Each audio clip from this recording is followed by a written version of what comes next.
Müsahibim Azərbaycan Xalq Cəbhəsi Partiyası sədrinin müavini Fuad Qəhrəmanlıdır. Studiyada mən Tapdıq Fərədoğlu. İctimai Palatanın dekabrın 10-na Beynəlxalq İnsan Haqları gününə təyin etdiyi etiraz aksiyasına icazə verməyiblər. Bakı meriyası icazə verməyibdir.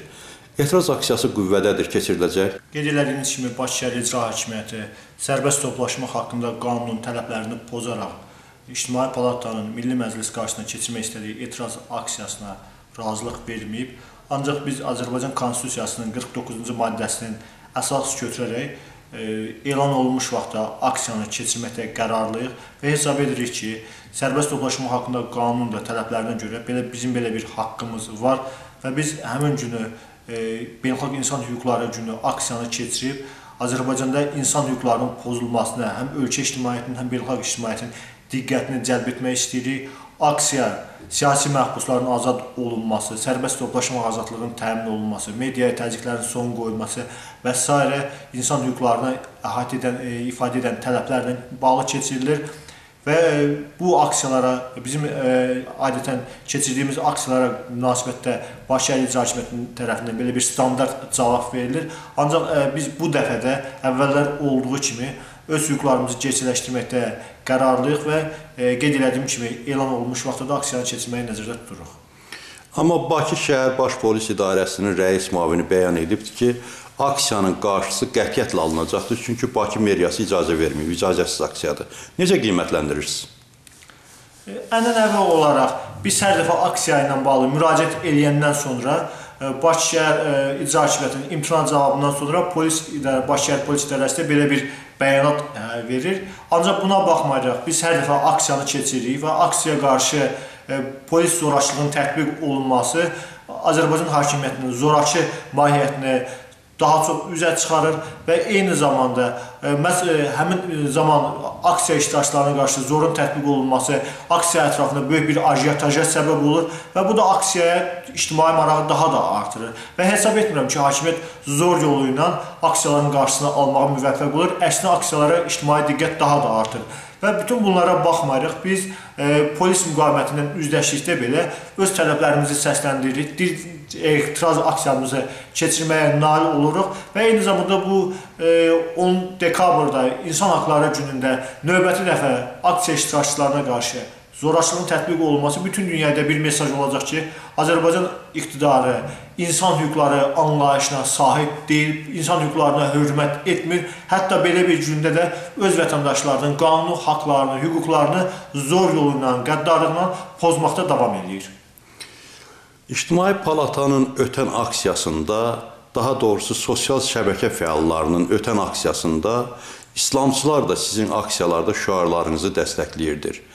Növbəti aksiyalarda daha kimlər sizə qoşula bilər? Hansı siyasi qüvvələr, ziyalılar, ictimai birliklər qoşula bilər?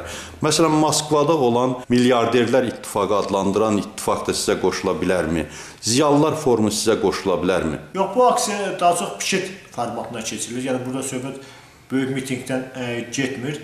Ancaq aksiyanın tələblərinin dəstəklənməsinə gəldikdə isə, təbii ki, biz hər bir qurum, hər bir ictimai statusu olan şəxs bu məsələlərə münasibət bildirməkdə sərbəstdir və biz hesab edirik ki, təkcə İctimai Palataya aid olan tələblərlə meydana çıxmırıq. Bütövlükdə Azərbaycan cəmiyyətinə narahat edən məsələləri biz diqqətə çatdırmaq istəyirik və bu baxımdan hər kəsin bu tələblərə münasibət bildirməsinə, siyasi, mənəvi dəstək verməsinə hər hansı bir məhdudiyyət bariyeri yoxdur. Və biz daha yaxşı olardı ki, əksinə bu tələblər daha geniş spektr tərəfindən, daha geniş auditoriya tərəfindən dəstəklənsin və Azərbaycan hakimiyyətdə bir daha növbət dəfə görsün ki, artıq bir qurumun tələblərindən söhbət getmir. Bütövlükdə Azərbaycan cəmiyyəti artıq öz haqlarını, onu narahat edən problemləri açıq formada dilə gətirir və dilə gətirənlərin də tələbləri ilə həmrəy edir. Və eyni zamanda vətəndaşlarımız üçün də bu aksiya açıqdır. Bizim tələblərimizi bölüşən, ölkədə mövcud üsul idarə edən, mövcud idarə etmədən narazı olan, Azərbaycan xalqının və özünün gələcəyi üçün əndişə duyan hər bir şəxsin də bu aksiyada iştirakı arzu olunandır, dəvətlidir və gəlib öz etirazlarını ifadə edə bilərlər. Bu nə qədər çox sayda, nə qədər kütləviliklə biz öz haqlarımızı tələb etsək, etirazlarımızı ifadə etmiş olsaq, bu hesab edirəm ki, bizim tələblərimizin qəbul olunma gücünü artırır. Bu dünyanın bizimlə hesablaşmağa, Azərbaycan xalqının demokratiya tələblərini daha çox nəzərə alması ilə nəticələnə bilər. Eyni zamanda Azərbaycan hakimiyyətinə də daha çox təsir göstərə bilər ki, artıq Azərbaycan xalqı susmur, Azərbaycan xalqı öz haqları, hüquqları uğruna mübarizə get-gedə hər dəfə daha çox töhfə vermək əzmindədir, daha çox kütləvi qatılmaq iqtidarındadır. Necə hesab edirsiniz? Azərbaycan iqtidarının daxilində olan lap oliqarx qruplar deyək, onlar da sizin tələblərinizə qoşula bilərmi? Sizin tələblərinizi müdafiə edə bilərmi? Bilirsiniz, bugün hər hansı bizim nəzərdə tutduğumuz aksiyada belə bir şey gözlənilmir və söhbət əgər oliqarx qrupların mövqeyindən gedirsə, təcrübə onu göstərir ki, onların da qurban olmayacağına, bu repressiya aparatının təmsil olunduqları bu hakimiyyətin qurbanı olmayacaqlarına heç bir təminat yoxdur. Çünki əgər onların böyük varidatı varsa, böyük əmlakı varsa, zənginliklərə sahibdirlərsə, təbii olaraq hakimiyyətdən vurulub çıxarıldıqdan sonra hakimiyyətin diqqətini cəlb edə bilərlər, onların əlində olanı almaq istəyirlər.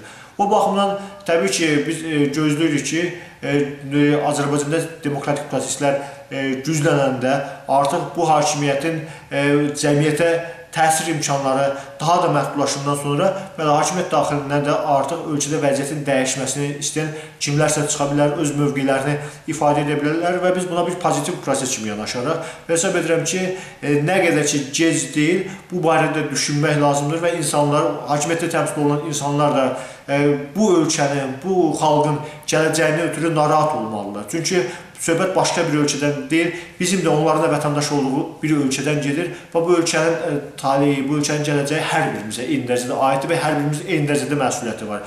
Və bugün onlar o şərin yanında yer almaqla, bu repressiya, korrupsiya aparatında yer almaqla Azərbaycan xalqının inkişafına, Azərbaycan xalqının gələcəyinə, tərəqqisinə böyük əngəl yaradırlar.